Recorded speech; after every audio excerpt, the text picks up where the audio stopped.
I'm Sarah from the upcoming. A real pleasure to have you here with us tonight. What does it mean to have been nominated for Best Animated Feature? It's an absolute honour. You don't expect, we kind of make these movies over 4 or 5 years. You put your neck on the line with all these. We try to be as creative, inventive as we can, just hoping that people are going to like it and find it funny, and they seem to have found it funny again. So it really is the cherry on top when an audience loves it, but then you get recognition from your peers or from critics, as tonight. It really is a cherry on top. It's fantastic.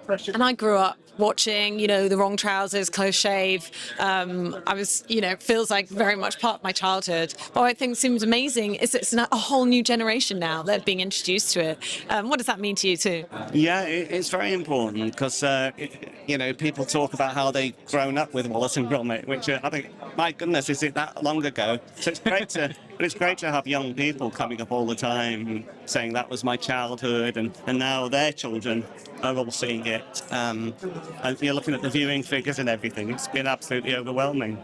And I guess is there sort of that balance as well of kind of, living up to the legacy of the series of the past, but then also, keeping it relevant, keeping new audiences engaged? Well, certainly for me, joining Nick in the directing chair, I did feel the pressure of Nick's past success. So I'm delighted that this film is also garnering some nominations, and keeping the legacy of Wallace and Gromit fresh is vital. And that's where we were very lucky to work with Mark Burton, our screenwriter, who was very key in helping us craft this story to be contemporary and relevant to the modern age.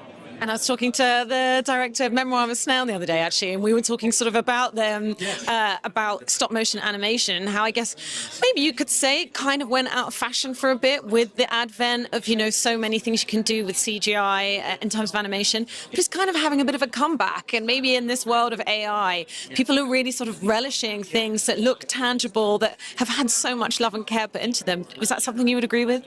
Very much so. I mean, it runs throughout our ethos, making Wallace and Gromit films, and at Aardman generally, just the handmade touch, the human touch is so important. That's what the movie's about, in fact, because there's a lot of anxiety today about AI. And we try not to judge or to be too black and white about it, but it is very much about the human touch, isn't it?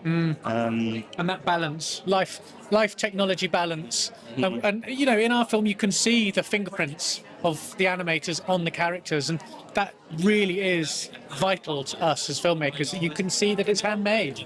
And I always say what's so great about the films is that it can appeal to kids. There's loads of really hilarious bits that adults can get as well. So is the humour also something that's really key to these characters and these stories? It is. It is, yeah. It's throughout. It's like the way Blackpool runs through a stick of Blackpool rock. The humour is everything. I don't know what it would be like to work on a film that was serious, but it's going to take you 4 or 5 years because you've got to somehow. It's got to be satisfying somehow. To finally see the audience laughing is the biggest kick you can get. And we very much target the audience to a broad church, young and old and everyone in between. So it's the childish voice within us. We make the jokes to make ourselves laugh, and hopefully if we're having a good time laughing, then everybody else will too.